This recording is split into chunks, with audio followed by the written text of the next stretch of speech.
உள்ளத்தே கொண்ட பெரும் அன்பினால் உன்னால் சிவத்தை உணர முடியும் என்கிறார்கள். இறைவன் இருக்கிறாரா? ஒன்று இருக்கிறார், இல்லை, ரெண்டே இடத்துல நில்லுங்க. இருக்கிறாரா இல்லையாங்கிற குழப்பத்தில் எப்போவுமே இருக்க வேண்டாம். அது வாழ்க்கையே வீணாக போயிடும். ஒன்று இல்லைன்னு உறுதியாக இருந்துக்கிட்டு என்னென்ன பிடிக்குதோ எல்லாத்தையும் செய்யுங்க. இல்லை, இருக்கிறார்னு உறுதியாக நம்பணும். நம்பி அவர் பாதத்தை பிடிச்சுக்கணும். பிற உயிர்களில் குடிகொண்டிருக்கின்ற ஈஸ்வர பரம்பொருளை உங்களால் உணர்ந்து கொள்ள முடியவில்லை, காண முடியவில்லை. அப்படிங்கும் போது நம்ம எங்கே தேடி அலைந்தாலும் அந்த ஈஸ்வரனை உணர்ந்து கொள்ள முடியாது, அவரை அடையாளம் கண்டு கொள்ள முடியாது அப்படின்னு சொல்லப்படுது.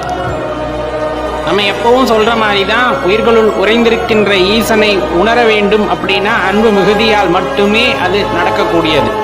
பிற உயிர்களிடத்தில் அன்பு செலுத்துவதன் மூலமாகவே அது நடைபெறக்கூடியது. அப்போ சக உயிர்களிடத்தில் ஒருவன் ஈஸ்வரனை காண முடிகிறது அப்படிங்கும் போது எல்லாமல் அந்த பேரானந்தத்தை உணரக்கூடிய ஆற்றல் படைத்தவனாக அவன் மாறுகின்றான் அப்படிங்கிறத நல்லா தெரிஞ்சுக்கணும்.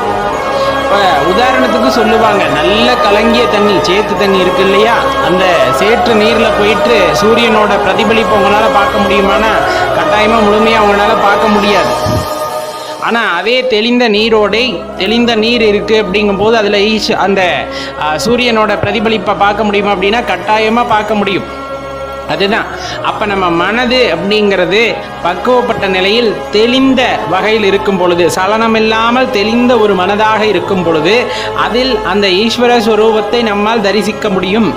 அப்போ மனமானது தெளிய வேண்டும். அதுதான் ரொம்ப முக்கியம்.